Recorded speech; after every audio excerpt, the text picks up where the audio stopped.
Mag-unboxing ta guys. Nag-order ko og peanuts sa Shopee. Unya kani siya, gikan ni siya og SNR. So ako gidang gisiguro nga SNR gyud ang store nga akong mapalitan kay trusted man good ning SNR no. Sorry kung nangumpanya ko pero mao mo gud na tinuod.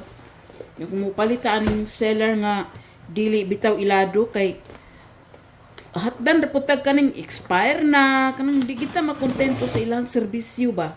Una nga para maniguro isan arta kay presko kay ng ilang nindot kay ilang produkto pod kanang masaligan. So kapila na jud ko kaupat naman nako siguro na pagpalit. Lami kay ilang garlic peanut. So premium fried garlic peanut. Dako kay siya guys. Kuan siya 1 kilo unya kuan lang 248.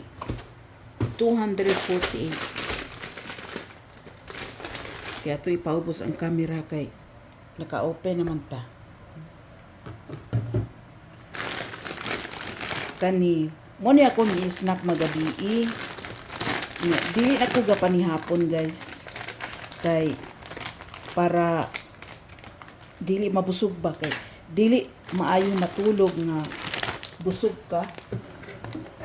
So mo po na bantayanan kay daghan bantayan ni idara na tano bitaw ako lang hatag na tips no kana bitaw ni edad nag 50 pataas pag sugod gay ni mog 50 ayon nagi kumpiyansa kay ang atong lawas ni tiguang naman pod ang atong ugat at tutunlad tanan ni tigulang na naga ni diri sa kuan sa kailan ako diri sa Manila nagkaon lang og siupaw yang edad sa 60 nagkaon lang og siupaw na tukan namatay gid in taon.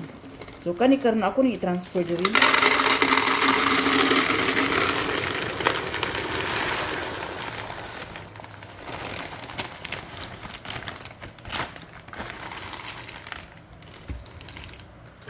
Kaya nindot kay ni siya tilawan kay nato.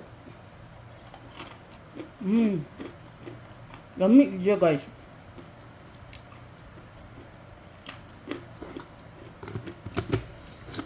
Ako lang isura kay niya kong kaon kay busog pa man ko. Susi daghan kaayo. So mo ni siya ang akong gi-order no. Ito lang ang sudlanan cashew nuts. Paborito sa kumbana cashew nuts. Akong paborito kaning mani. So may gani kitagutan ra po ko niya mukaon aning mani. So thank you for watching. Nindot kayo ang product sa SNR.